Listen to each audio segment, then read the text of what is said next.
Adem Barış Aşkın aramızda, hoş geldiniz diyorum. Etimeskut Belediye Başkanımız Erdal Beşikçioğlu aramızda, hoş geldiniz diyorum. Gölbaşı Belediye Başkanımız Yakup Odabaşı aramızda, hoş geldiniz diyorum. Güdül Belediye Başkanımız Mehmet Doğanay aramızda, hoş geldiniz diyorum. Haymana Belediye Başkanımız Levent Koç aramızda, hoş geldiniz diyorum. Kahramanmaraş Belediye Başkanımız Selim Çırpanoğlu aramızda, hoş geldiniz diyorum. Kalecik Belediye Başkanımız Satılmış Karakoç aramızda, hoş geldiniz diyorum. Keçiören Belediye Başkanımız Mesut Özarslan aramızda, hoş geldiniz diyorum.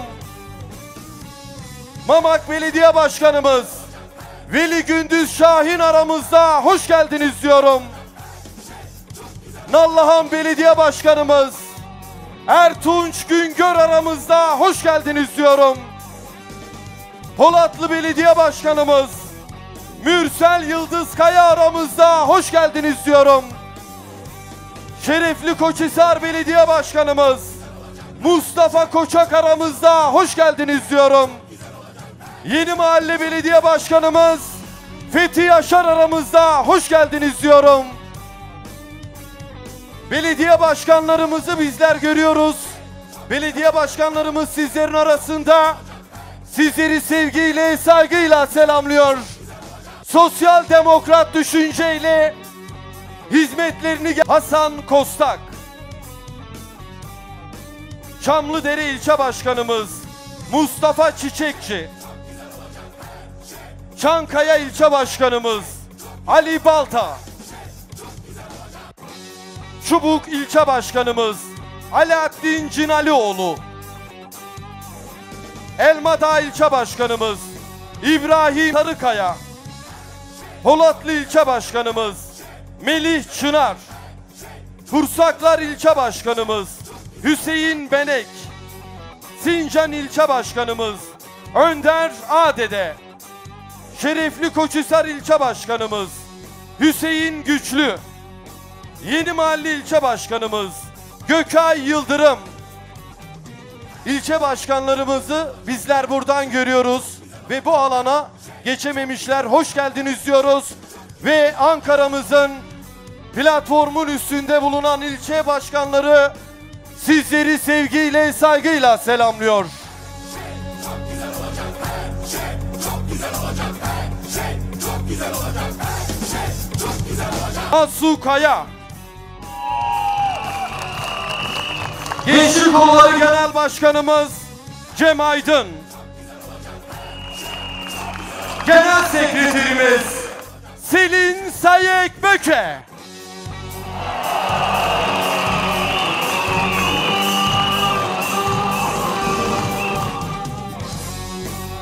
Grup Başkan Vekilimiz Mersin Milletvekilimiz Ali Mahir Başarır.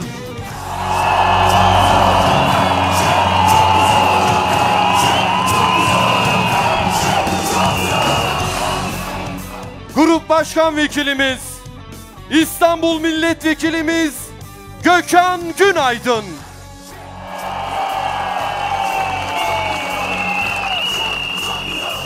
Grup Başkan Vekili. Sevgili Ankaralılar, ilk öncelikle bu meydanın hazırlanmasında ve günlerdir Ankara sokaklarını karış karış gezerek mitingimize çağrıda bulunan, emeği geçen komitemize, komite üyelerimize çok teşekkür ediyoruz. Bugün Tandoğan Meydanı'nda gerçekleştirdiğimiz mitinge demokrasimizi kastedenlere karşı geri adım atacak mısınız? Atacak mısınız? Atacak mısınız? Her şey, her şey, her şey. Sevgili Ankaralılar, öncelikle hepinize sevgi ve saygılarımı sunuyorum. hoş geldiniz.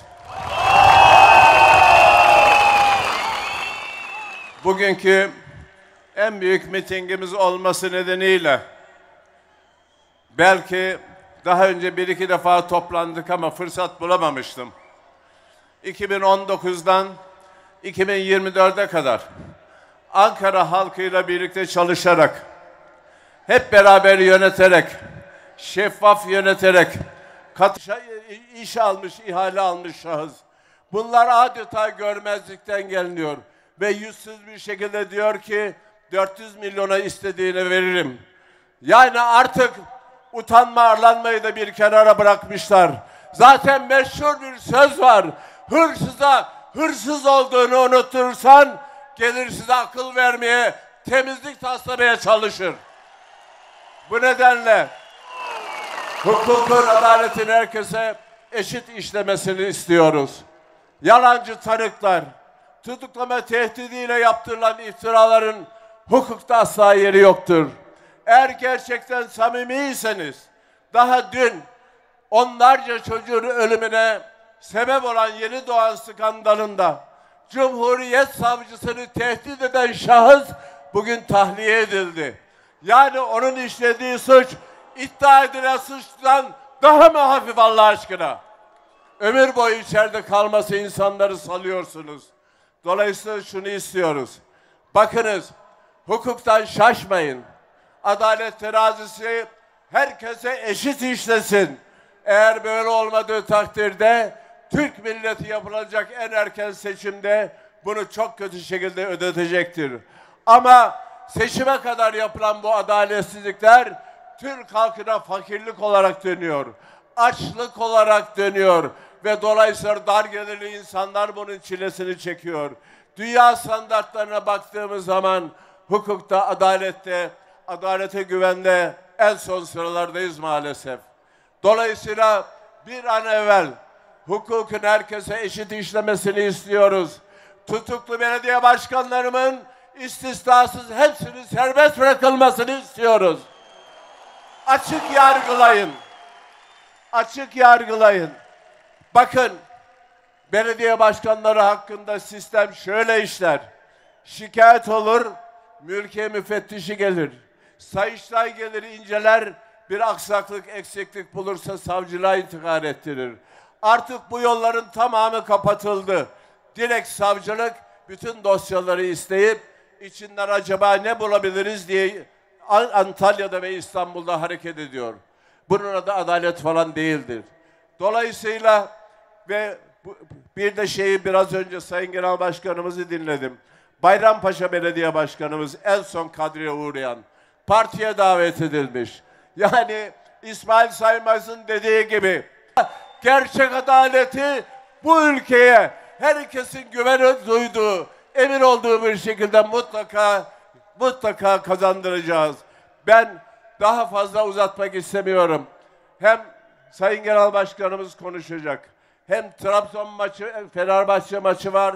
Bir de bugün 12 dev adamın inşallah şampiyonluk maçı var. Bizler daha önceki dönemde 25 yılda yapılan kadar yeşil alan kazandırmıştık. Atatürk Orman Çiftliği bize Atatürk'ün hibe ettiği, emanet ettiği Atatürk Orman Çiftliği'nde yaklaşık 1000 dönüm, 1 milyon metrekarelik yeşil alanı açtık. Geçen yıl oralarda 70-80 bin kişi izledik başlarımızı. Bugün inşallah 100 binin üzerinde hep beraber orada Türk basketbol milli takımının zaferini, şampiyonluğunu izleyeceğiz. Ve hiç olmazsa bu şampiyonluklar nedeniyle huzur bulalım diyoruz. Ama en büyük huzuru seçimin yapıldığı gün inşallah bulup hep beraber kutlayacağız. İstanbul Büyükşehir Belediye Başkanımız Sayın Ekrem İmamoğlu'nun mektubunu okumak üzere Cumhuriyet Halk Partisi Ankara İl Başkanımız Ümit Erkol'u buraya davet ediyorum. Ne kadar güzelsiniz. Keşke kendinizi buradan görebilseniz. Harikasınız, harika. Silivri zindanlarından yoldaşımızın mektubunu size okuyacağım. Ama öncelikle rehin tutulan yoldaşlarımıza yalnız olmadıklarını hissettirecek, Ankara'nın coşku selini onlara hissettirecek bir alkış rica ediyorum hepinizden. Teşekkürler Ankara. Cumhurbaşkanı adayımız, İstanbul Büyükşehir Belediye Başkanımız Sayın Ekrem İmamoğlu'nun, buyurun, meşru ve güçlü bir şekilde yürütmeye devam ediyorlar, devam edecekler. Yargı kumpaslarıyla belediyelerimizi, İstanbul İl Kongremizi, partimizin kurultayını lekelemeye çalışanlar, bize bulaştırmaya çalıştıkları iftira çamurunda boğulacaklar. Devletin hukukunu, milletin vicdanını, Türkiye'nin yarınlarını istismar edemeyecekler. Türkiye'nin bir kişiden daha büyük olduğunu, bu ülkenin asıl sahibinin millet olduğunu hep birlikte göstereceğiz. Bu milletin hak ettiği huzura kavuşması için her türlü baskı ve zulme rağmen büyük bir mücadele veriyoruz. Vermeye yılmadan devam edeceğiz. Birleşe birleşe, direne direne kazanacağız. Tüm şiddet ve zorbalıklara karşı asla onlar gibi kötü olmadan mücadele edeceğiz ve başaracağız. Hep birlikte türkü söyler gibi, halay çeker gibi, horon teper gibi direneceğiz. Güler yüzümüzle, temiz kalplerimizle, haklılığımıza olan inancımızla ve kararlılığımızla direneceğiz. Milletten aldığımız güçle, Gazi Mustafa Kemal Atatürk'ten aldığımız sorumlulukla direneceğiz. Bu direniş, milletimizin kendi iradesine, kendi geleceğine sahip çıkma mücadelesidir. Demokrasiyi koruyamazsak, seçimlerin anlamı kalmazsa, milletçe tarihsel kazanımlarımızı yitirmek durumunda kalırız. Geriye büyük bir yıkım kalır. Bu yıkıma hep birlikte el ele müsaade etmeyeceğiz. Bana göre kürsünün sağ tarafına, sağlık görevlileri lütfen. Kürsünün sağ tarafına lütfen sağlık görevlileri. Siyasi yelpazenin neresinde olursak olalım, bu ülkenin geleceği adına hayallerimiz ne olursa olsun çok önemli ve acil bir görevimiz var. Milletimizin seçme ve seçilme hakkını eksiksiz kullanabilmesini sağlamakla yükümlüyüz. Basın platformunun bana göre sol tarafına sağlık görevlisi lütfen.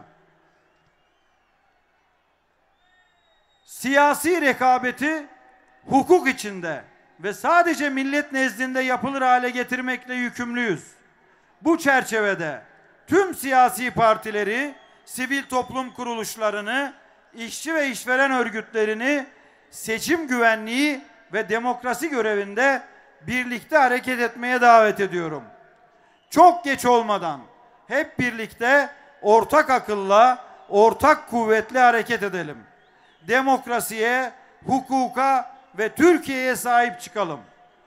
İnanıyorum ki bugün göstereceğimiz kararlılık ve dayanışmayla çok yakın bir gelecekte bu ülkeye hep birlikte demokrasiyi getireceğiz. Hukukun üstünlüğünü, refahı ve bolluğu sağlayacağız.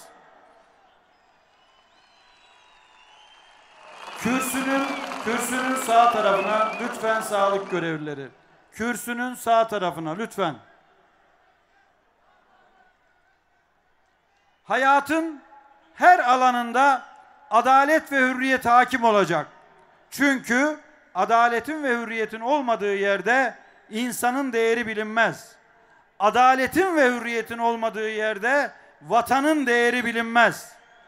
Vakti dolanlar basın tribününün sağ tarafına, hemen sağ tarafına bir sağlık görevlisi. Vakti dolanlar, bu ülkeye verecek hiçbir şeyi kalmayanlar gidecek. Koltuğuna sarılanlar, kaybedecek. Milletine sarılanlar kazanacak. Umut verenler, bu ülkeyi güzelleştirecek olanlar, milletine sevgi ve saygı duyanlar iktidara gelecek. Ama millet bize hangi yetkiyi verirse versin, bize yapılanları biz asla kimseye yapmayacağız. Kendimizi nasıl görüyorsak herkesi öyle göreceğiz. Kendimiz için ne istiyorsak herkes için aynısını isteyeceğiz. Bu ülkede ben devri bitecek, biz dönemi başlayacak. Bir kişi kaybedecek, herkes kazanacak. Milletin vicdanı kazanacak. Güneş her sabah yeniden doğar. Ama hep birlikte sandıklara koşacağımız o seçim sabahı, o pazar sabahı bir başka doğacak. Ve bu güzel ülke adaletin, hürriyetin sıcaklığıyla aydınlanacak.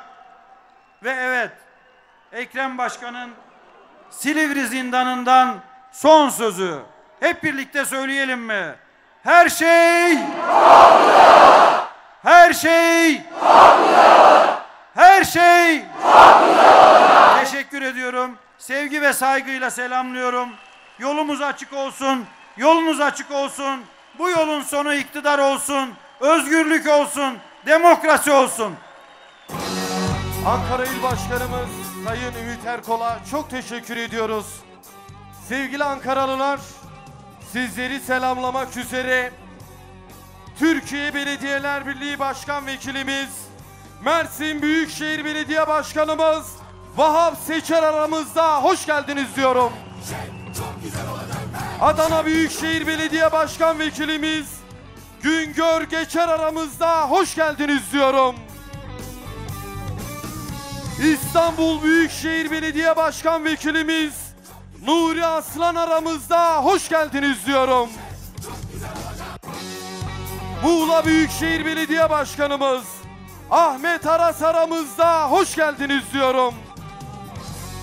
Manisa Büyükşehir Belediye Başkanımız Besim Dutlulu aramızda, hoş geldiniz diyorum.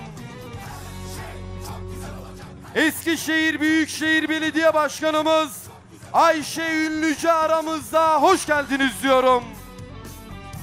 Tekirdağ Büyükşehir Belediye Başkanımız Candan Yüceer aramızda, hoş geldiniz diyorum. Bursa Büyükşehir Belediye Başkanımız Mustafa Bozbey aramızda, hoş geldiniz diyorum. Denizli Büyükşehir Belediye Başkanımız Bülent Nuri Çavuşoğlu aramızda, hoş geldiniz diyorum. Sosyal belediyecilik anlayışıyla hizmetlerini gerçekleştiren Büyükşehir Belediye ellerinde yelken bayrağı olan çok kıymetli dostlarımızın yelken bayraklarını indirmelerini rica ediyorum. Hemen sahnenin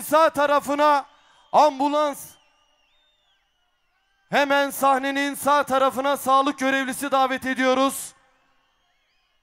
Hemen sahnenin sağ tarafına sağlık görevlisi rica ediyoruz. Ve herkes yelken bayraklarını indirsin. Hemen karşımızda basın platformunun olduğu hemen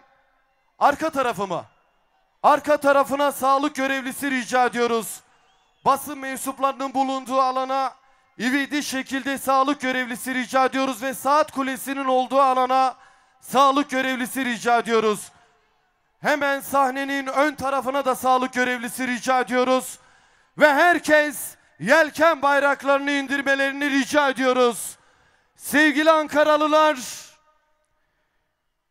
başkentin yiğit insanları, Cumhuriyet Halk Partisi Genel Başkanımız Sayın Özgür Özel'in liderliğinde iktidara yürüyor.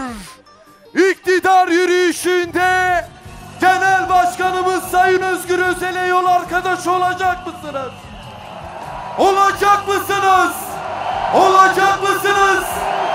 O zaman şimdi buraya sizlerin huzuruna Türkiye'nin refahı ve huzuru için durmadan gece gündüz çalışan Türkiye'nin kararlı ve cesur lideri Genel Başkanımız Özgür Özel'i davet ediyorum.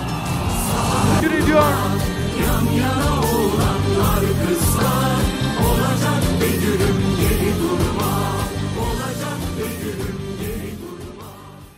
Canım Ankara'ya, güzel Ankara'ya, Cumhuriyet'in baş şehrine, Direniş'in son şehrine, Ankara'mıza hoş geldiniz, şeref verdiniz.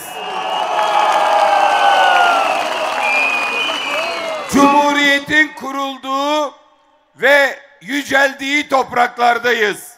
Çankaya Köşkü'yle, Anıtkabir'iyle, meclisleriyle ve meydanlarıyla adeta Cumhuriyetimizin yaşayan müzesine, atamızın şehrinde Kıbrıs mitinglerinin, 1959'da Büyük İşçi mitinglerinin, 6. filoya karşı bağımsızlık mitinglerinin yapıldığı meydandayız. 70 yıldır haksızlığa direnenlerin meydanındayız. Bugün de vesayete ve darbeye hayır demek için buradayız. Bugün de vesayet değil, siyaset demek için buradayız. Tan Doğan Meydanı'nda dün akşam saatlerinde girişler planlandığında 500.000 kişi doldurabilir burayı dedikleri arama noktalarını bugün 6 kere ileriye aldınız. Milyonlar oldunuz. Tan Doğan'a aktınız. Hepinizi saygıyla selamlıyorum.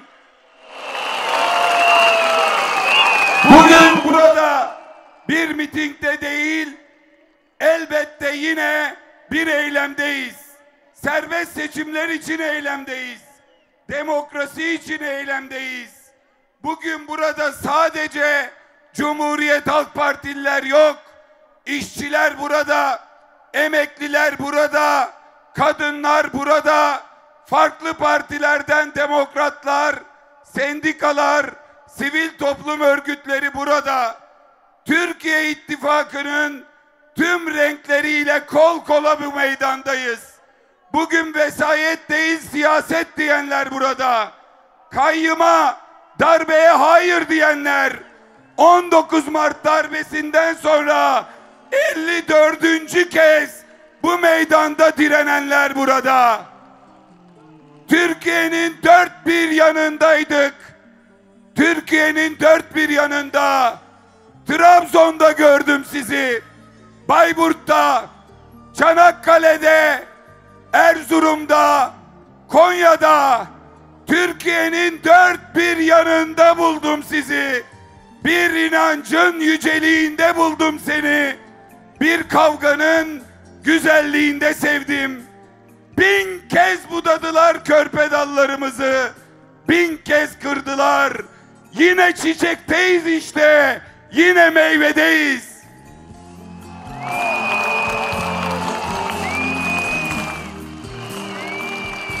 Bin kez korkuya boğdular zamanı.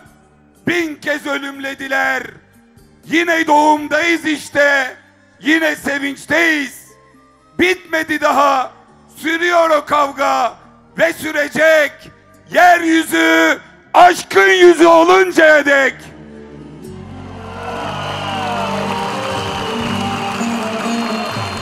Ey her şey bitti diyenler, korkunun sofrasında yılgınlık yiyenler, ne kırlarda direnen çiçekler, ne kentlerde devleşen öfkeler, henüz elveda demediler. Bitmedi, daha sürüyor o kavga ve sürecek. Yeryüzü aşkın yüzü oluncaya dek.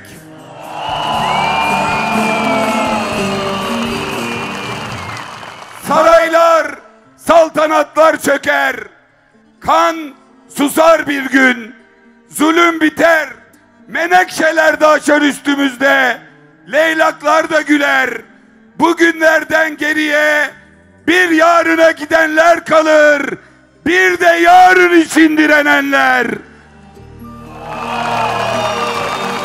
Yarın için direnenlere, yarına sahip çıkanlara, demokrasiye, cumhuriyete sahip çıkmak için başkente koşanlara selam olsun, helal olsun.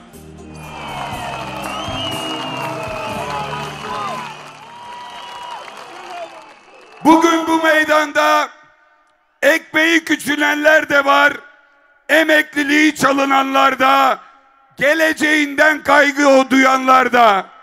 Bugün bu meydanda emeği çalınanların, orunu kırılanların, yarınlardan korkanların bir dayanışması, kol kola girmesi, omuz omuza durması ve yarına güvenle bakmaları için birlikte olmaları var. Soma'da bugün bu meydanda, Hendek'te, Hopa'da, Akbelen'de, bugün Muğla'da zeytinine, doğasına sahip çıkanlarla birlikte büyük bir mitingde olacaktık. Tüm siyasi partiler, sivil toplum örgütleri, meslek örgütleri. Ancak biz gidemedik. Muğla'daki dayanışma bugün bizimle dayanışmak için buraya geldi. Toprağımızı vermiyoruz inisiyatifini saygıyla selamlıyorum ve 28 Eylül'de hep birlikte Zeytin'e, Muğla'ya, toprağa sahip çıkmak için herkesi Muğla'ya davet ediyorum.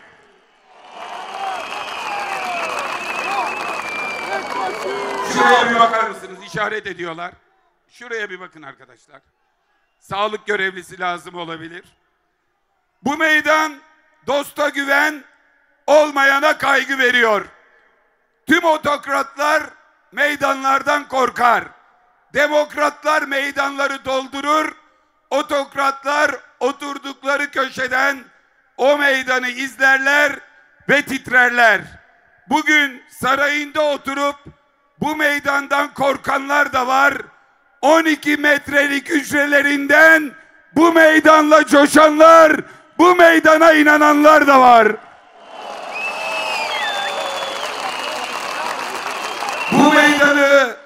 Bu meydana sarayından bakana sesleniyorum. Ey Erdoğan, Tan Doğan meydanını hiç böyle gördün mü? Meydana varan bütün bulvarlar sonuna kadar dolu. Kimse ayrılmıyor, görüyor musun? Bu meydanda senin gibi korkanlar değil, senden korkmayanlar, zulümden yılmayanlar var. Bu meydan korkuyu evde bıraktı. Bu meydan direniyor. Bu meydan mücadele ediyor.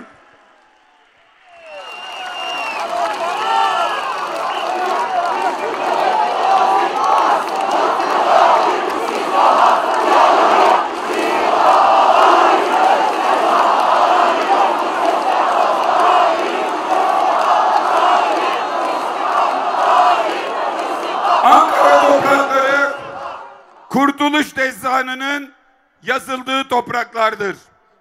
Daha dün bu topraklarda Polatlı'da, Haymana'da yaşanan Sakarya Meydan Muharebesi'nin 104. yılıydı.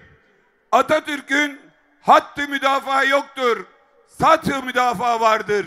O satı bütün vatan toprağıdır dediği tarihten 104 yıl sonra yine aynı topraklardayız.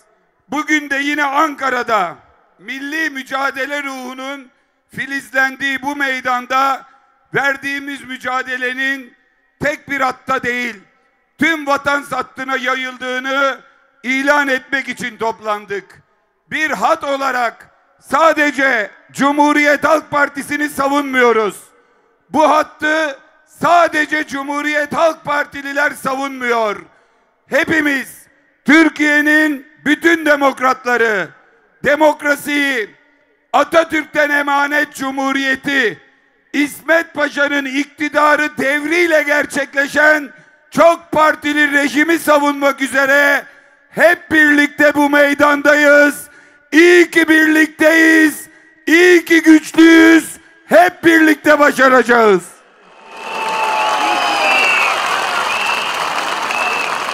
Elbette biz Cumhuriyet Halk Partisi'yiz. Cumhuriyet Halk Partisi Kuvayi Milliye'den doğar. Cumhuriyet Halk Partisi Anadolu ve Rumeli Müdafaa-i Hukuk Cemiyetlerinin birleşmesiyle oluşur. İlk kurultayını Sivas Kongresi sayar, Atatürk'ün deyimiyle o günden beri ayaktadır. Bu parti Cumhuriyeti kuranların, Cumhuriyeti kuran kadroların partisidir. Ancak bu parti Cumhuriyetin tek sahibi, o başarıyı paylaşmayan bir parti değil, aksine hepimizin dedesini, hepimizin ninesini o kurtuluşa ortak eden, o kuruluşta gören ve Cumhuriyete sahip çıkmayı, Atatürk devrimlerine sarılmayı, demokrasiyi ayakta tutmayı tüm partilerden bekleyen bir partidir.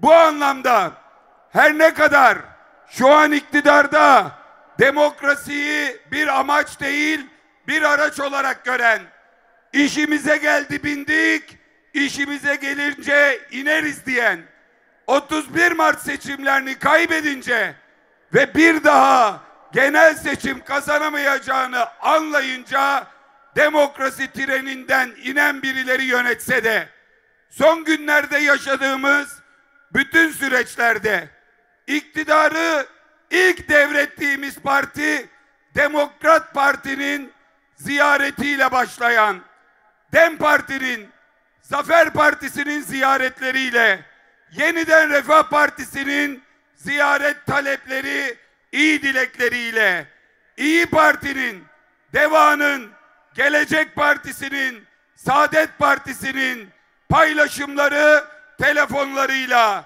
sağdaki dostlarımız gibi Türkiye İşçi Partisi ile, EMEP'le, Sol Parti ile omuz omuza Türkiye'nin bütün demokratları demokrasinin tarafındayız.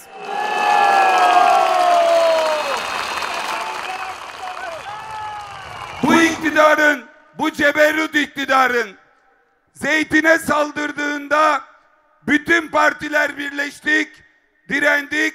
Önümüzdeki çarşamba tam 260 imzayla Anayasa Mahkemesi'ne birlikte gidiyoruz. Kayyıma karşı da sağdan sola hep beraber direniyoruz.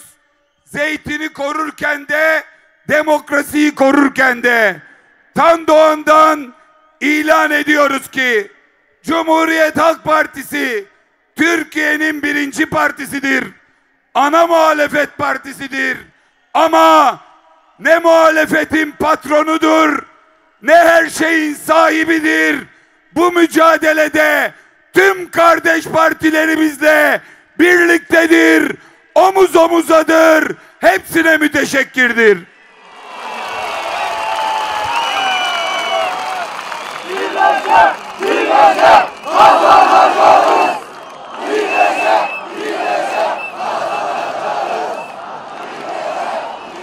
Partimiz yıllarca darbelerin hedefi oldu. Kapatıldı. Genel başkanlarımız tutuklandı. Hapse atıldı. Ama her zorluğu milletimizle birlikte yendik. 47 yıl sürdü. İkinci parti olduk. Belediye başkanlarımızla, il belediye başkanlarımızla, ilçe belde belediye başkanlarımızla Türkiye nüfusunun %65'ine hizmet imkanını yakaladık. Ve o günden sonra ilk konuşmamızdan itibaren bu savaş değil, bu bir yarıştı, bu gece bitti dedik. Bu seçimin kazananı CHP'dir, kaybedeni yoktur dedik. Kimseyi verdiği oya pişman etmeyeceğiz ama vermeyene keşke ben de verseydim dedirteceğiz dedik. Hizmet dedik, yoksula sahip çıkmak dedik. Başkanların ceplerinde belediyenin kapısının, kasasının, şehrin altın anahtarı yok. Cumhuriyet Halk Partisi iktidarının anahtarı var dedik. İşte hal böyle olunca biraz önce sizi selamlayan, alkışlayan başkanlarımız, İstanbul'da Ekrem Başkan, Ankara'da Mansur Başkan hep birlikte çalışarak örnek hizmetlerle milletin gönlüne girince, yapılan anketlerde seçimin çok ilerisinde sonuçlar alınca, karşımızdakiler bizim 47 yıl gösterdiğimiz sabrı, 47 yıl gösterdiğimiz metaneti, 47 yıl gösterdiğimiz demokrasiye saygıyı 47 ay göstereceklerdi. O günden genel seçimlerin takviminin başlamasına 47 ay vardı. Değil 47 ay, 47 gün hazmedemediler. 47 gün yenilgiyi kabullenemediler. Daha ilk yenilgilerinde demokrasi treninden indiler ve dünyadaki diğer otoriterleri örnek alan değil, aşan, onların cesaret etmediği işlere kalkışan bir saldırıya giriştiler. Önce seçimli otoriterlik kuranlar, şimdi seçimsiz bir diktatörlüğe geçmenin hevesi içindeler. Atatürk'ten miras cumhuriyete, demokrasiye, sandığa saldırıyorlar. Çok partili rejime saldırıyorlar. Bu iktidar demokrasi istemiyor. Biliyorlar ki demokrasi olsa sandıktan çıkamayacaklar. Biliyorlar ki adalet olsa kendi suçlarını örtemeyecekler. Biliyorlar ki barış olsa bu milleti kutuplaştıramayacaklar. Ama ant olsun ki adaleti de, demokrasiyi de, barışı da biz getireceğiz. Bu meydanlar getirecek. Bu eylemler getirecek. Bu direniş getirecek.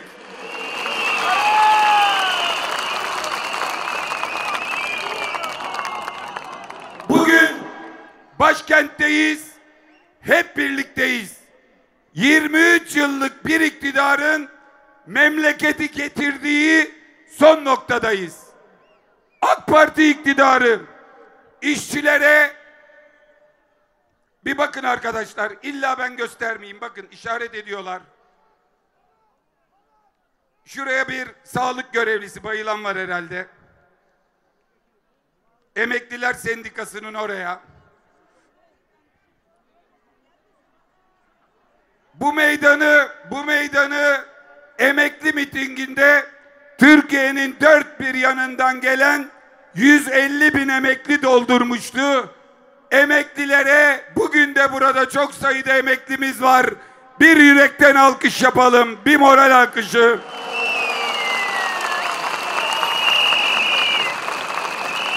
AK Parti bu ülkeye iyi gelmedi. İşçiye, emekçiye de iyi gelmedi, emekliye de iyi gelmedi. Gençlere de iyi gelmedi, kadınlara da, çocuklara da. Ormanlara da iyi gelmedi.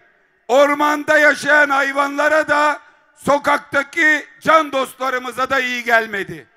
Önce iktidar oldular. Cumhuriyetin tüm kazanımlarını, fabrikaları, şirketleri özelleştirdiler. Sıcak para dediler, başka bir şey demediler. FETÖ ile ortak oldular, devletin tüm kadrolarını ele geçirdiler. 2010 referandumuyla FETÖ ile birlikte anayasayı değiştirdiler. Yargıyı, orduyu, polis teşkilatını ele geçirdiler. Balyoz'daki, Ergenekon'daki zulümleri bu ülkeye yaşattılar.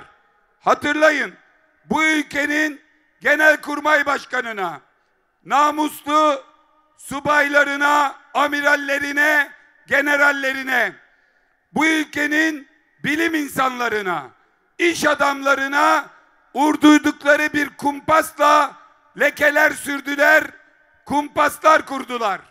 O tarihlerde bizler Ergenekon kumpası, balyoz kumpası derken ateş olmayan yerden duman çıkmaz.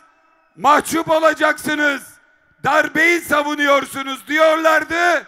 Sonra şımarttıklarının darbesine maruz kaldılar ve çıkıp milletim de Rabbim be affetsin dediler. Ellerini FETÖ sabunuyla yıkadılar. Güya o günahtan, o kirden kurtuldular.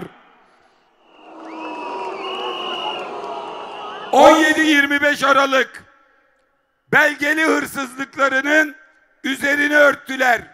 Tayyip Erdoğan çıktı dedi ki para milletin cebinden mi çıkıyor yolsuzluk olsun? Yani diyor ki iş adamlarından toplanan destek paraları var. Bunlar yolsuzluk değil, devletin kasasından çıkmıyor. Ayakkabı kutularından çıkan paraları önce FETÖ'cüler koydu dediler. 3 ay sonra faiziyle geri istediler. 7 Haziran 1 Kasım arasında bu ülkeyi büyük bir kaosun içine soktular.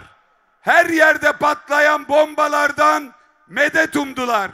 Yüzlerce can giderken anket yaptırdılar ve dönüp tekrar iktidarlarını sağlamlaştırdılar. 15 Temmuz darbe girişiminin altından o hal koşullarında öncesinde, sırasında, sonrasında dünya kadar şaibeyle, mühürsüz oylarla anayasal sistemi değiştirdiler. 40 yıllık terörün 23 yılında oldukları halde kendilerini vatansever, barış isteyenleri hain terörist ilan ettiler. İşlerine gelince müzakere ettiler, işlerine gelince sivil siyaseti hedef gösterdiler. Ama hep barışın umudunu da siyasete alet ettiler. Gün geldi, akan kandan medet umdular. Gün geldi, kanı durduracağız diye siyaset yapmaktan umut buldular. Karşılarında tarihsel bir tutarlılık içinde iki şeyin renginin olmadığını bilen, ananın gözyaşında renk aramayan, Kürdün anasıyla Türk'ün anasını ayırmayan, işçinin alın terinde renk alamayan, Alevisiyle Sünnisiyle, sağcısıyla solcusuyla, bütün emekçilerine sahip çıkan bu ülkenin yarınlarını eşitlikte, adalette gören bir birliktelik var. O yüzden bu kumpasçılara karşı biz kazanacağız. Bu meydan kazanacak. Türkiye'nin demokratları kazanacak.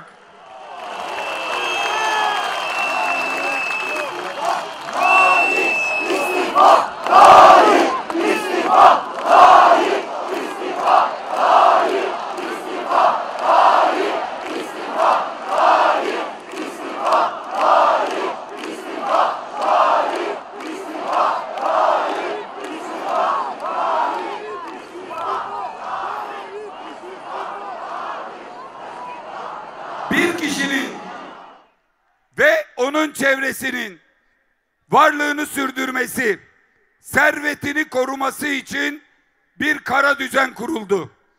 Türkiye'yi yasaklara boğan, bir avuç insanı zenginleştirip milleti fakirleştiren bir kara düzenin içindeyiz.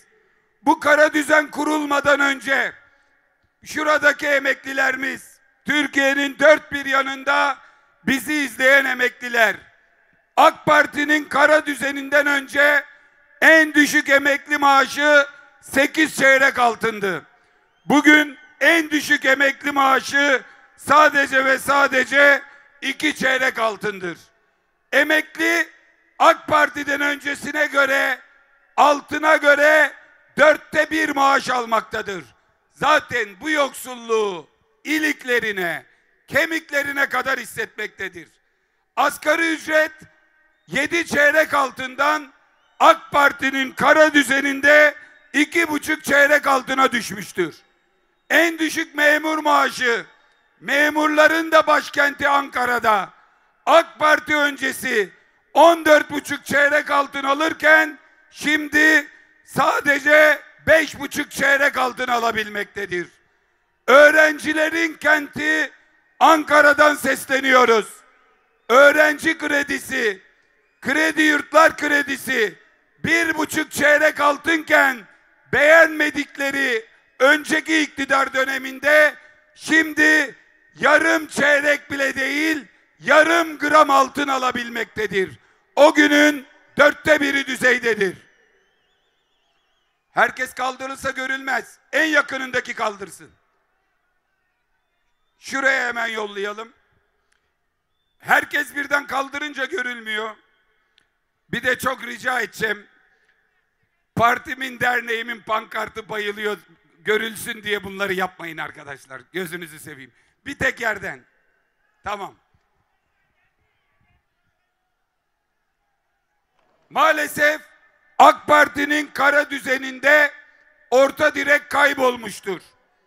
Ömrü boyunca çalışan emekli öğretmene verdikleri maaş, verdikleri ikramiye eskiden bir ev alabilmekteyken şimdi 5 emekli öğretmen ikramiyeleri birleştirse başı sokacak bir evi zor alabilmektedir. Ancak diğer taraftan baktığınızda toplumda büyük bir gelir adaletsizliği vardır. Bugün 38 OECD ülkesi içinde hem gıda enflasyonunda hem genel enflasyonda Türkiye maalesef 1. sıradadır. 38 OECD ülkesinin enflasyonu en yüksek ülkesiyiz. Avrupa'da orada da enflasyon var diyen yalancılar şunu iyi dinlesinler. Avrupa'da ortalama enflasyon %2'dir. Türkiye'de %33'tür. Avrupa 2 olan enflasyon 4 olunca alarma geçmiştir.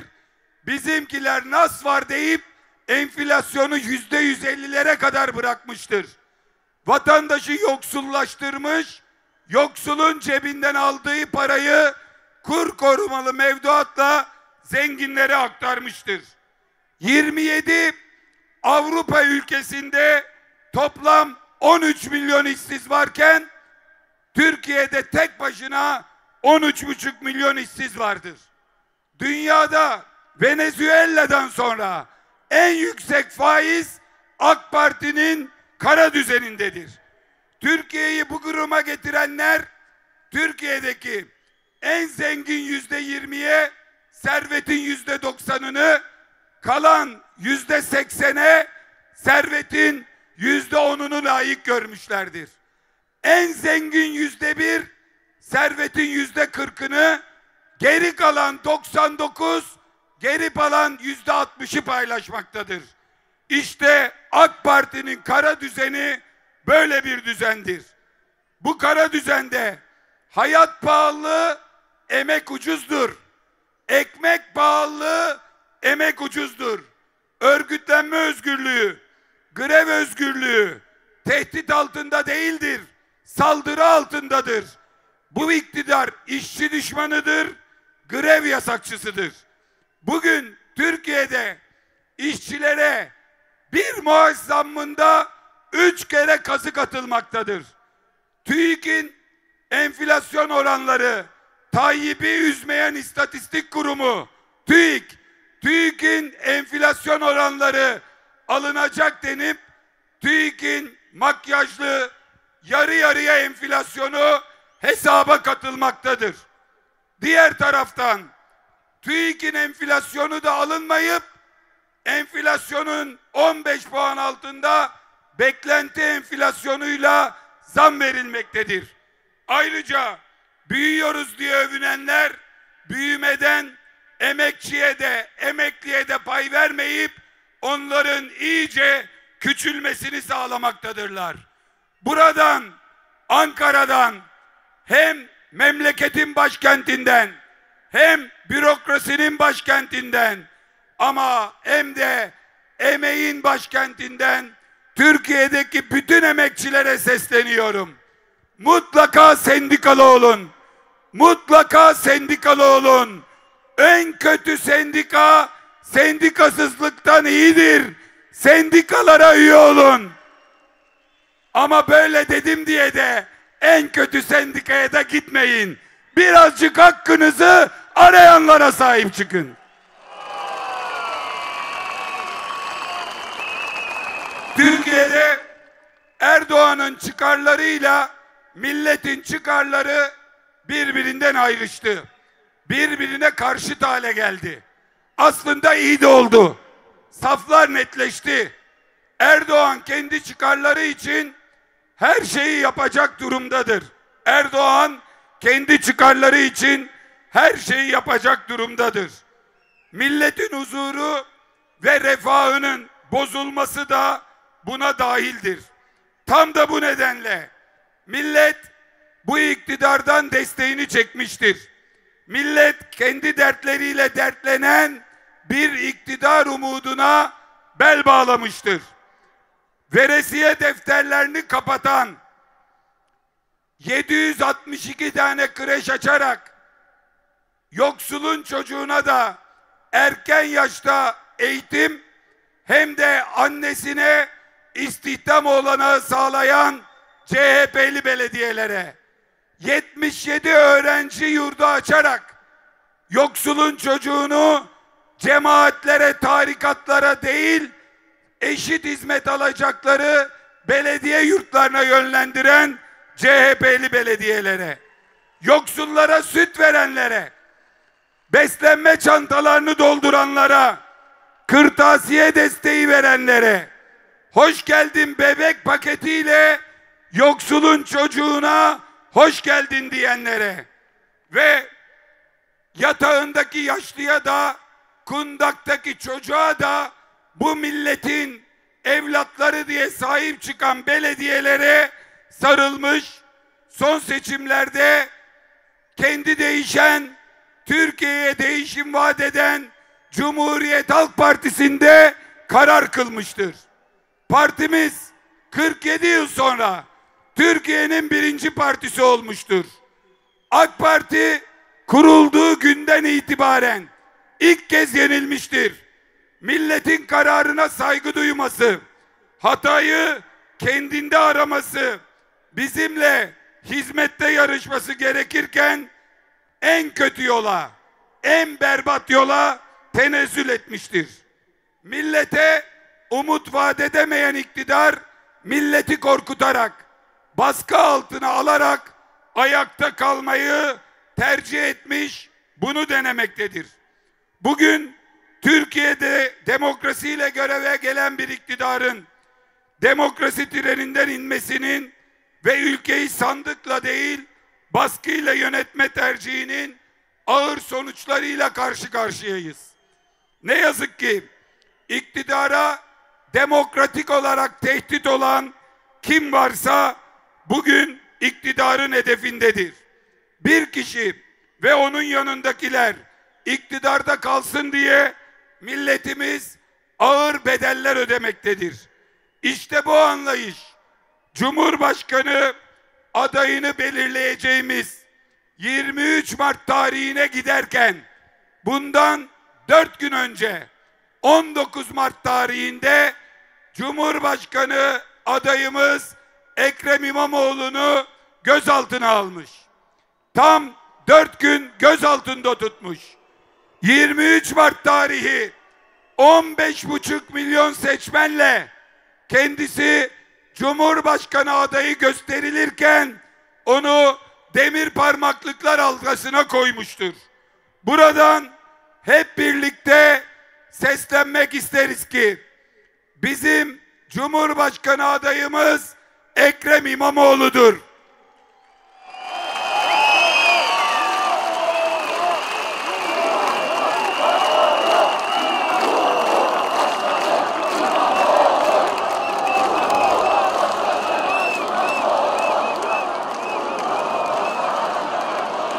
Kendisi ve arkadaşlarımız 19 Mart darbesinden beri 179 gündür. Hatta bu darbenin öncü dalgaları başladığında Esenyurt Belediye Başkanımız Ahmet Özer 300 günden fazla gündür. Rıza Akpolat 280 gündür cezaevlerindedirler. Ve şu anda Adana'dan, İzmir'den, Antalya'dan, İstanbul'dan 17 belediye başkanımız bizleri cezaevlerinde birer siyasi tutsak olarak izlemektedirler. Ve içlerinden bugün gençlerin yürüyerek ona sahip çıkmak için Adana'dan İstanbul'a kadar yürüdüğü İstanbul girişinde durdurulan arkadaşlar. Bugün Zeydan Karalar'ın doğum günüdür. Onu buradan Adana gibi başkanı sevgiyle selamlıyoruz. İyi ki doğdun Zeydan Başkan. İyi ki doğdun.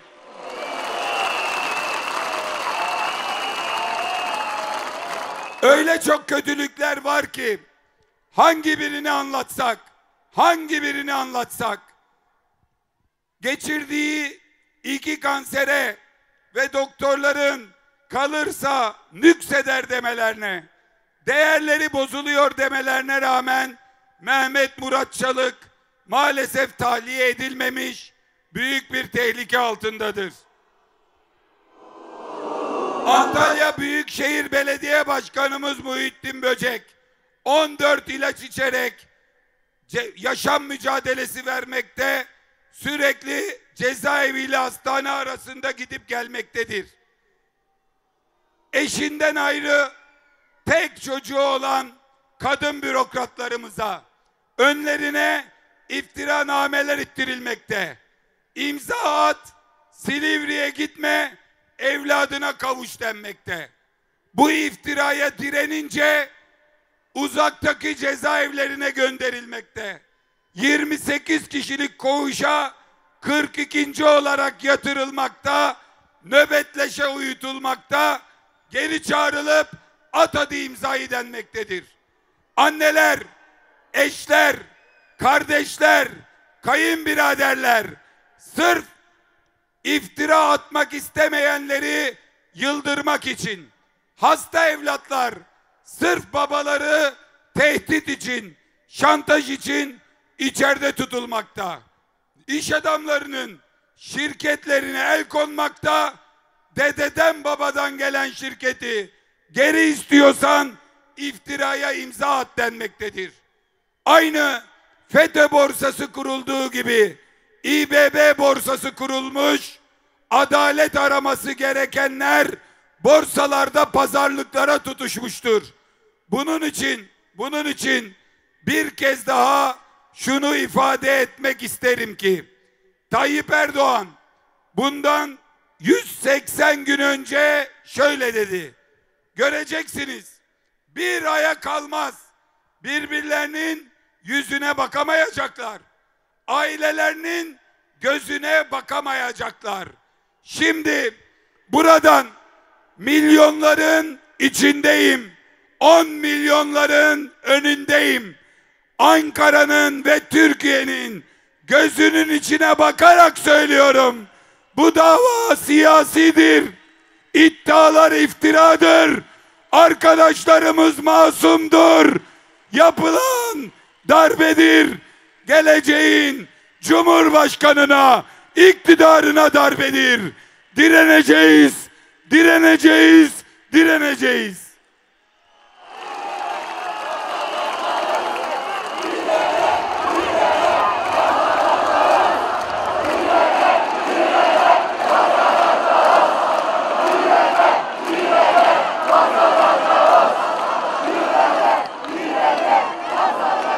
Belki bu meydanın gördüğü, belki değil hiç şüphesiz, siz sadece meydanı geldiğiniz yolları gördünüz.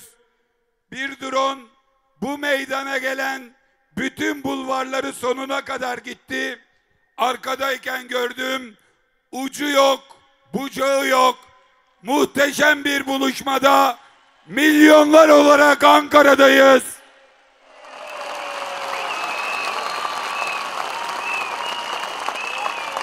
Elbette her birinize ayrı ayrı teşekkür ederken bu kentin belediye başkanı, Büyükşehir Belediye Başkanı 19 Mart darbesinden beri hep birlikte verdiğimiz büyük mücadelede Ekrem Başkan'ın en önemli yol arkadaşı, ona en çok sahip çıkanlardan biri Mansur Yavaş Başkanımıza da özel bir teşekkür etmek isterim.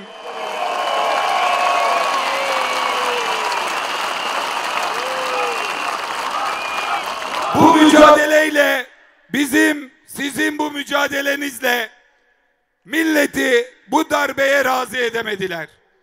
Ülkenin %75'i, 4 kişiden 3'ü bu yalanlara inanmıyor.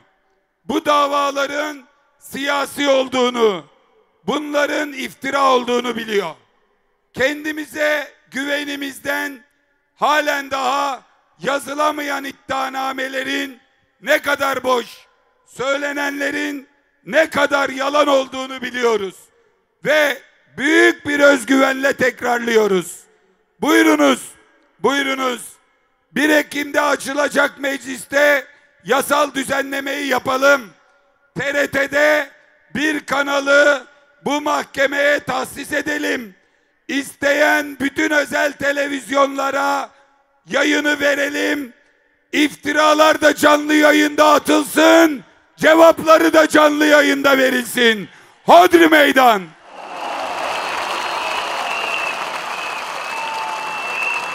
Partimizin belediye başkanlarını sürekli tehdit edenler, yıllar önce gelmiş, müfettişler incelemiş, temiz raporlarını vermiş, yıllar sonra bir suçtan suçlu aramak yerine bir kişiyi suçlu ilan edip ona suç bulmak için didik didik yapanlar artık siyasete doğrudan müdahale noktasındadır. Aynı iş adamı 378 kez ihale almış.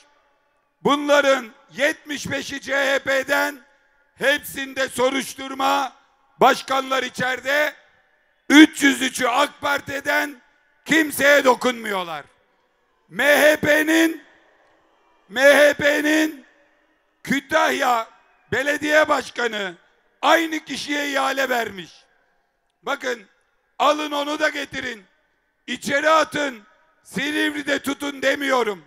Dosyasını ayırıp Kütahya'ya yolluyorlar. Ama bizim Adanalı belediye başkanlarımızı İstanbul'a getirip Silivri'de yatırıyorlar. Dosyalarını yollamıyorlar. Cumhuriyet Halk Partisi'nden bu iş adamlarının kimi kendinden önce, örneğin Gazi Osman Paşa kendinden önce ihale alınmış. AK Partililerin onayıyla gelmiş. O ihalenin hesabını bizden sorup hapse atıyorlar. Ama diğer taraftan çalıştığı CHP'li belediyelere gidip sen de çalışmışsın. Ya AK Parti'ye atıl ya Silivri'ye yatır. Ya AK Parti'ye katılacaksın ya Silivri'ye atılacaksın diyorlar.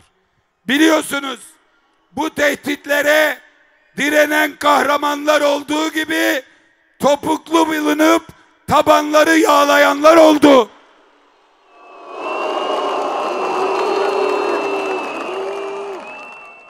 Yaptıkları işten emin olmayanlar ve AK Parti'ye teslim olanlar tarihteki yerini aldılar. Ama daha geçen hafta eşinin yanında Bayrampaşa Belediye Başkanımız Hasan Mutlu'ya ya AK Parti'ye katılacaksın ya sen de hapse atılacaksın dediler. Bu bugüne kadar gelen 3. teklifti. Hasan Mutlu, ben belediye başkanlığını ömrüm boyunca hayal ettim. Terzi Fikri gibi belediye başkanı olmaya geldim. Haysiyetsizlik yapmam dedi.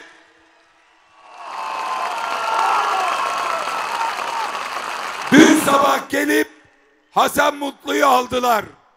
Bunun için Hasan Mutlu gibi direnenler, Ekrem İmamoğlu gibi direnenler, 17 belediye başkanımız gibi direnenler tarihteki yerini alıyorlar. Daha 3 gün önce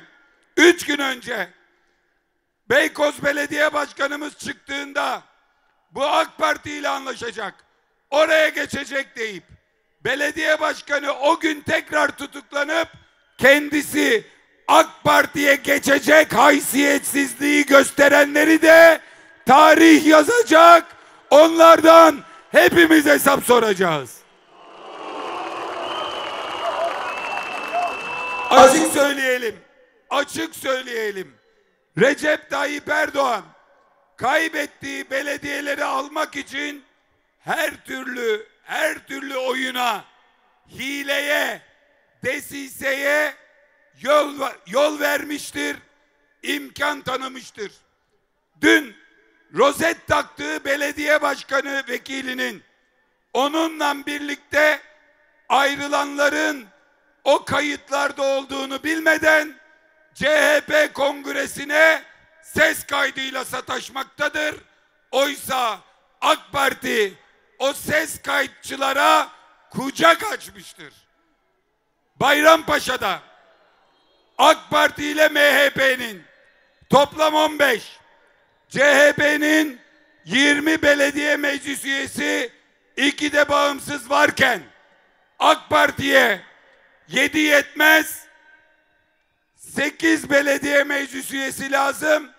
Bayrampaşa'da 8 belediye meclis üyemizi alıp gözaltına koydular.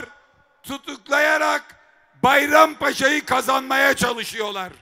Buradan Tayyip Erdoğan'a sesleniyorum. Gazi Osman Paşa seni istemiyor. Bayrampaşa seni istemiyor. Beykoz seni istemiyor. Aydın seni istemiyor. Türkiye seni istemiyor. Düş yakamızdan be adam. Düş yakamızdan be adam.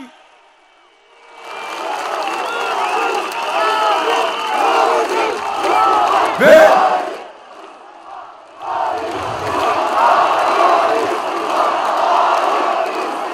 buradan Recep Tayyip Erdoğan'a sesleniyorum.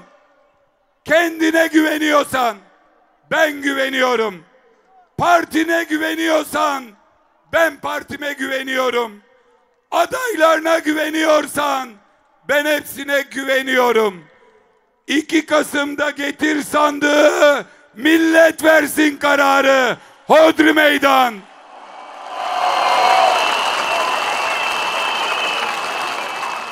Tayyip Erdoğan'a sesleniyorum.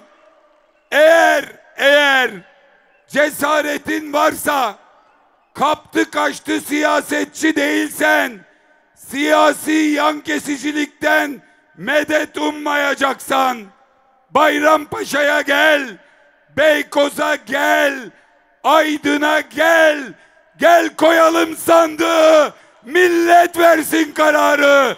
Seni gidi siyasi yan kesici seni, seni gidi siyasi yan kesici seni. Milletin vermediğini hileyle almak, milletin vermediğini zorla almak, tehditle almak darbecilerin işidir. Türkiye'ye demokrasiyi getiren parti senin gibi darbeciye, senin gibi cuntacıya meydan okuyor. Hodri meydan, hodri meydan.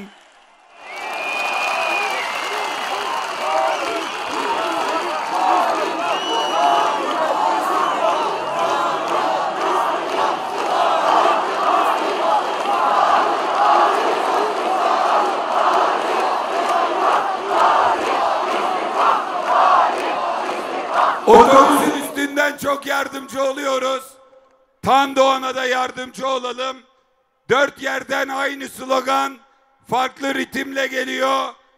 Diyor ki Terdoğan, diyor ki Tandoğan, dinle beni Erdoğan. Erdoğan! İstifa! Erdoğan! İstifa! Erdoğan! İstifa! Erdoğan! İstifa!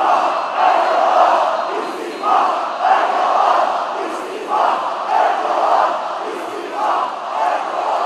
İstifa! geçmişi inkar, geleceği de tehdit eden kirli bir yol açmıştır. Kirli bir yola sapmıştır.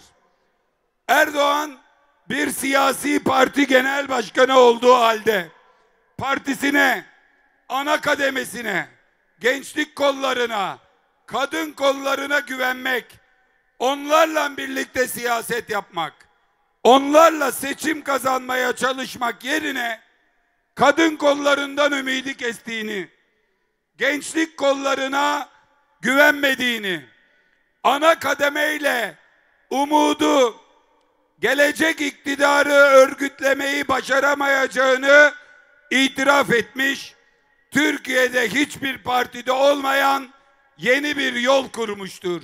Bu yolun adı yargı kollarıdır. AK Parti'nin tek umudu yargı kolları başkanı Akın Gürlek'tir. Onun yargı darbesidir.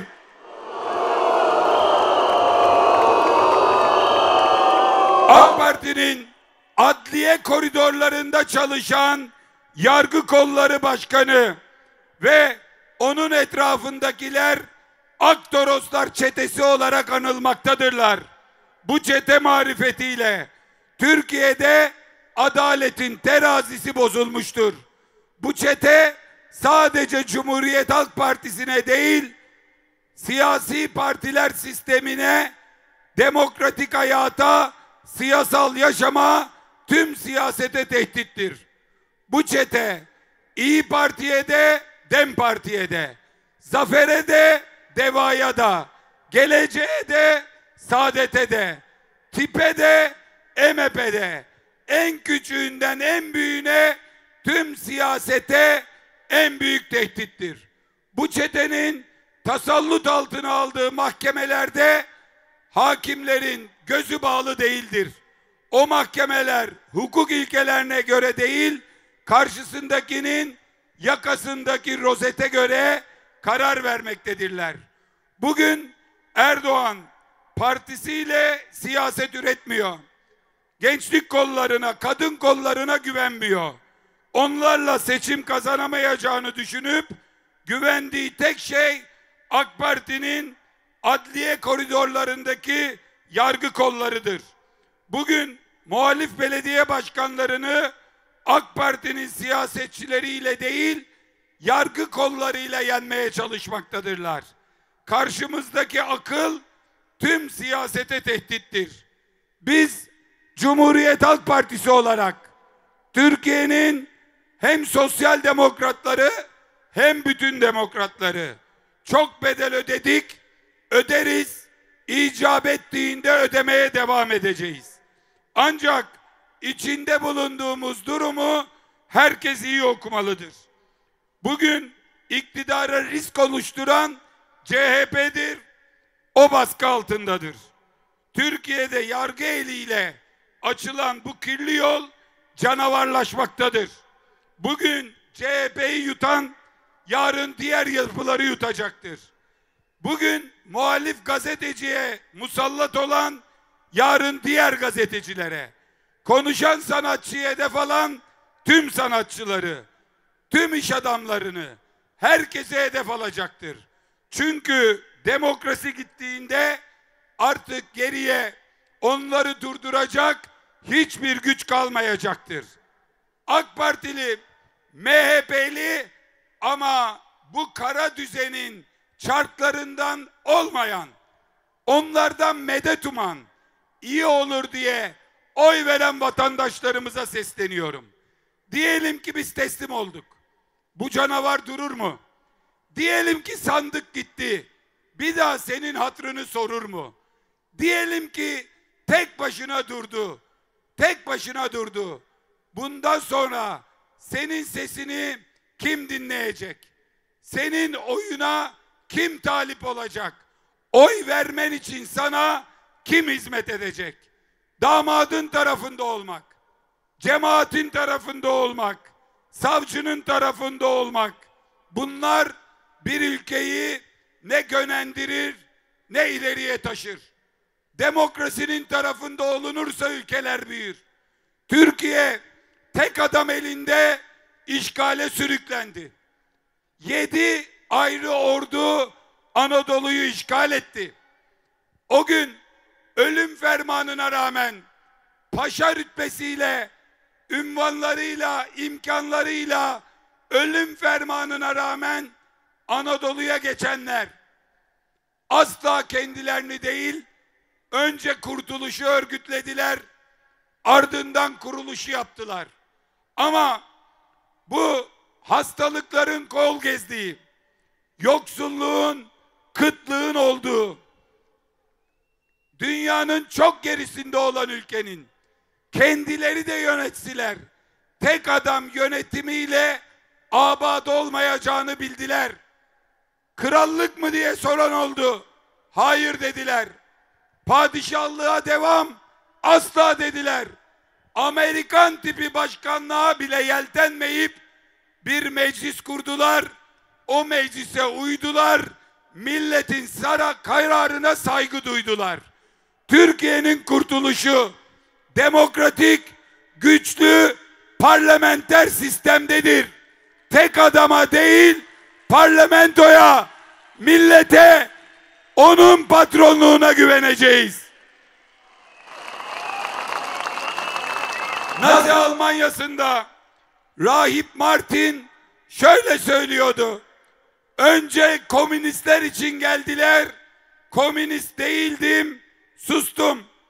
Sosyal demokratları içeri aldıklarında sesimi çıkarmadım, çünkü sosyal demokrat değildim. Sendikacılar için geldiler, karışmadım, ben sendikacı değildim. Sonra Yahudiler için geldiler, ses çıkarmadım, Yahudi değildim. Bir gün benim için geldiklerinde sesini çıkaracak hiç komşum kalmamıştı. Bugün AK Partililere, MHP'lilere sesleniyorum. Komşularınıza sahip çıkın. Akrabalarınıza sahip çıkın. Kardeşlerinize sahip çıkın. İyi insanlara sahip çıkın. Kötülüğün yolunu kapayın. Kötülüğün sonu hepimize felakettir. Hepimize felakettir.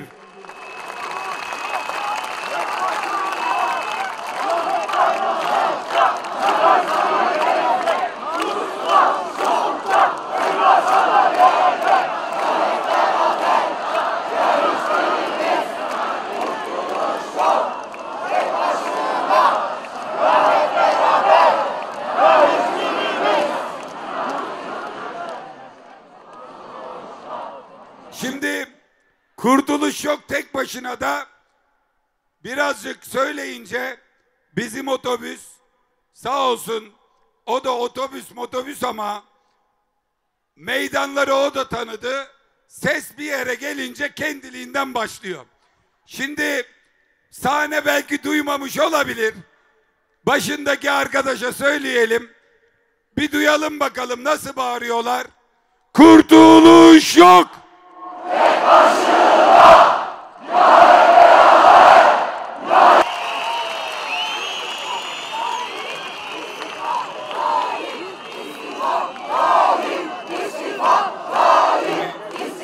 Genel başkanım gelene kadar şarkı bitti. Genel başkanımız Hikmet Çetin'e bir yürekten alkış daha. Hepimizden genç, hepimizden genç.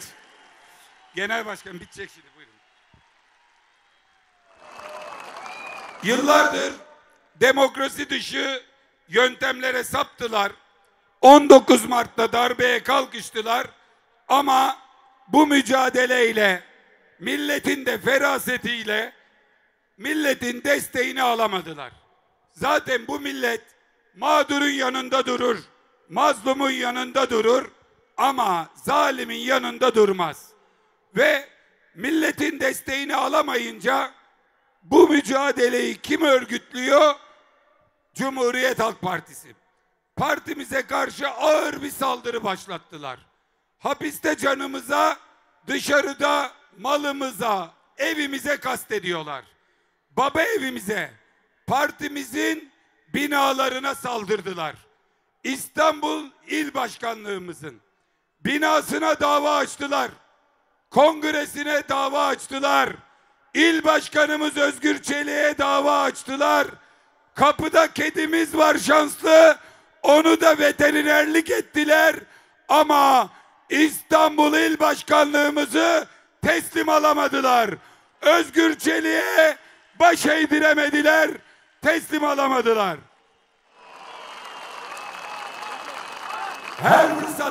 Her fırsatta bir meczup bulup, bir yalancı bulup, bir iftirayla partimize saldırdılar. Asliye hukuk mahkemelerinin sayın hakimleri, İstanbul'dakiler kanun açık, görevsizlik kararı verdiler, Ankara'ya yolladılar. Burada açılanlar, oradan gelenler birleştiler. Buradaki mahkemeler normal sürecinde işledi. Tedbir talepleri yani kayyım bütün mahkemeler reddetti. Dediler ki seçimle gelene kayyım olmaz, baştan tedbir olmaz. Ama nihayet 9 kapıdan kovulanlar maalesef 10.sunu buldular. İstanbul 45. Asliye Hukuk Mahkemesi'nde birini buldular. Kim o biri? Kim o biri söyleyeyim. 5 yıl boyunca eşi İstanbul Büyükşehir AK Parti'deyken İstanbul Büyükşehir'de avukat olarak çalışan, kendisi AK Parti referansıyla Karayolları Genel Müdürlüğü'nün avukatlığına giren, Ulaştırma Bakanlığı'nın davalarını alan, AK Parti kimliği, AK Parti rozeti taşıyan birisi açılan sınava girdi. Biri değil, ikisi birden. Sınavı da mülakatı da geçti. Karı koca hakim yapıldılar. Avukatlar avukatlıktan hakimliğe geçerse 5 yıl o ilde görev yapamazlar. Hemen İstanbul Gazi Osman Paşa'ya karı koca atandılar. 3-4 yıl orada durup sonra Malkara'ya gittiler. 3. bölge olacak Malkara'da en az 4 yıl durması gerekirken hemen İstanbul'a geri getirildiler. Uygun mahkemeye yerleştirildiler. Nisan'da belli oldu. Ağustos sonunda nöbetçi mahkeme 45. Asliye Hukuk oldu. Onun gününü beklediler. Talimatı almış bir avukat gününde başvurdu. Talimatı almış bir mahkeme. Normalde o davayı Ankara'ya gönderecekken orada kabul etti. Eylül sonunda mahkeme açtım demişken adli tatil dönüşü ilk gün işlemini yaptı ve İstanbul İl Başkanlığı'na kayyım atadılar. Şimdi Recep Tayyip Erdoğan şikayetçi CHP'li, şikayet edilen CHP'li benimle ilgim var diyor ya. Söyleyelim, şikayeti hazırlayan senin adliye koridorlarındaki Aktoroslar çeten, hazırlığı yapan yargı kolları başkanın, bulduğunuz işbirlikçi, mahkeme eski üyen ve atadığınız kayyum heyetini valilik emriyle, polis eliyle baba evine sokmaya çalışıyorsunuz. Biz kimseyi sokağa çağırmadık. Biz herkesi baba evine sahip çıkmaya çağırdık. Siz baba evinin önünü kapattınız, Atatürk'ün evlatlarını sokakta bıraktınız. Buradan açıkça söylüyorum. Recep Tayyip Erdoğan'a söylüyorum. Onun mürekkebinden dökülen İçişleri Bakanı müsveddesine söylüyorum. Cumhuriyet Halk Partisi'nin baba evine kimse el uzatamaz. O uzanan elleri biz değil, baba evinin gerçek sahipleri pişman eder, pişman olursunuz. Kendileri demokrasiden nasibini almamış birileri, siyasi parti nedir bilmeyen birileri, bir siyasi partinin İstanbul İl Başkanlığı'nı 5000 polisle çeviriyorlar. Taşıdık, öteye gidin diyoruz, işlemi yapmıyorlar. Milleti partimize sokmuyorlar. Demokratik yarışı kazanamadıkları için darbeciliğe girişiyorlar. Ama buradan açıkça söylüyorum, Cumhuriyet Halk Partisi kolay lokma değildir. Cumhuriyet Halk Partisi herhangi bir parti değildir. Cumhuriyet Halk Partisi sizin gibi konjonktürün değil, tarihin, milli mücadelenin partisidir. Türk milletinin partisidir.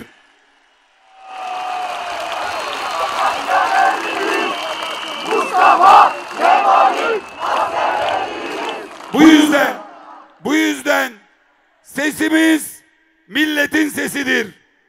Hangi adımı atarsanız atın, bizden geri adım görmeyeceksiniz. Ne bir adım geri atarız, ne bir kelime eksik konuşuruz, ne bir santim eğiliriz. Biliriz ki Cumhuriyet Halk Partisi'nin bir adım geri atması bu millete 100 yıl geri adım attırır. Biliriz ki biz bir kelime eksik konuşursak siz bu milleti susturacaksınız.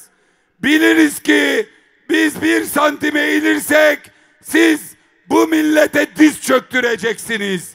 Bu millete diz çöktürtmeyeceğiz. Size teslim olmayacağız.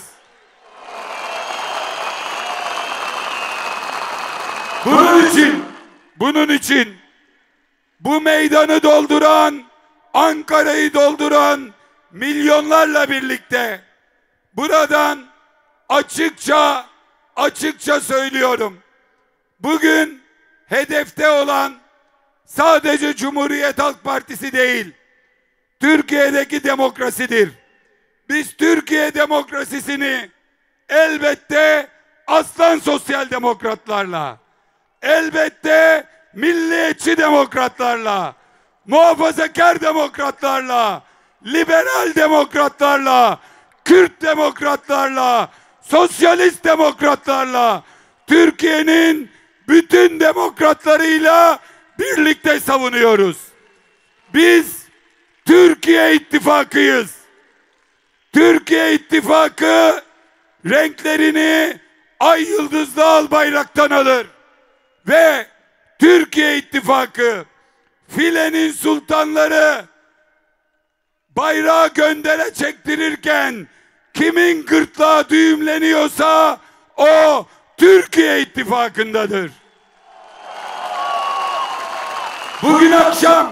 Bugün akşam 12 dev adam Almanya karşısında mücadele verirken hop oturup hop kalkanlar Türkiye İttifakı'dır. Renklerimiz ay yıldızlı al bayraktandır. Kırmızı, kırmızı, kırmızı. En büyük, en büyük. Ankara'nın gururu iki takımımız var. Ankara Gücü ve Gençler Birliği. Mansur Başkanım ikisini birbirinden ayırmadan getiriyor.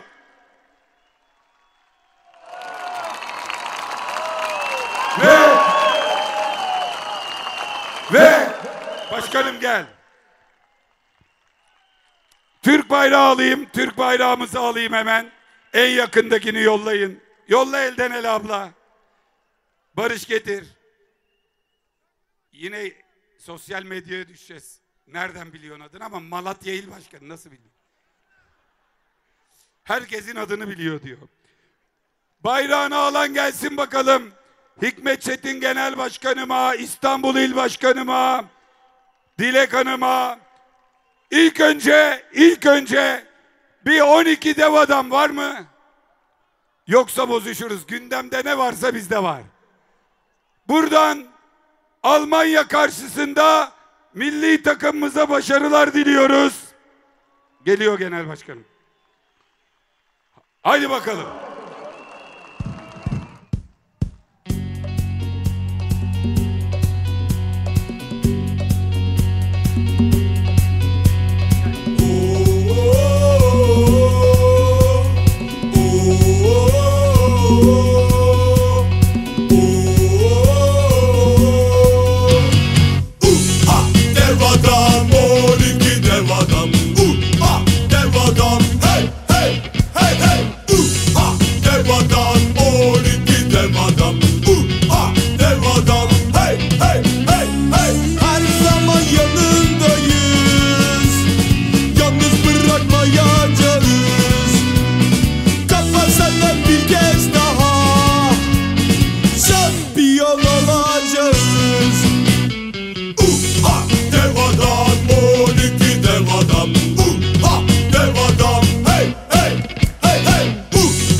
Tam o andan elbette emek mücadelesi için, özgürlük mücadelesi için, demokrasi için muhteşem bir buluşma gerçekleştirdik. Ama bu meydanı arkadaşlarımız 1 milyonun üzerindeki destekçimizle, demokratla birlikte buradayız. Gerekli başvuruyu yapacağız. Dünya tarihinde bir milli takıma maçtan önce bir başka ülkede, bir başka şehirde verilen en kalabalık destekle hep birlikte tarihe geçiyorsunuz. Milli takıma başarılar diliyoruz. Ve son sözüm, hep birlikte yürümeye devam edecek miyiz? Başarana kadar, bu iktidarı değiştirene kadar bu mücadelede bu yolu birlikte yürüyor muyuz? Ekrem Başkan'a, arkadaşlarımıza sahip çıkmaya devam edecek miyiz? Yolumuz uzun, zor ama sonu güzel. İktidara yürüyor muyuz? İktidara yürüyor muyuz? İktidara yürüyor muyuz? Hadi o zaman yürüyelim arkadaşlar.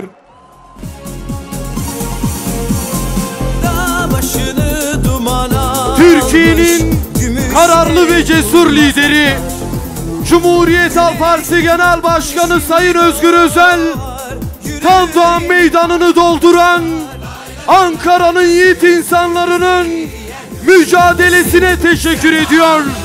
İlgisine teşekkür ediyor. Sevgisine teşekkür ediyor. Allah'a ısmarladık başkentin yiğit insanları. İyi akşamlar diliyoruz. Gökdeniz nerede?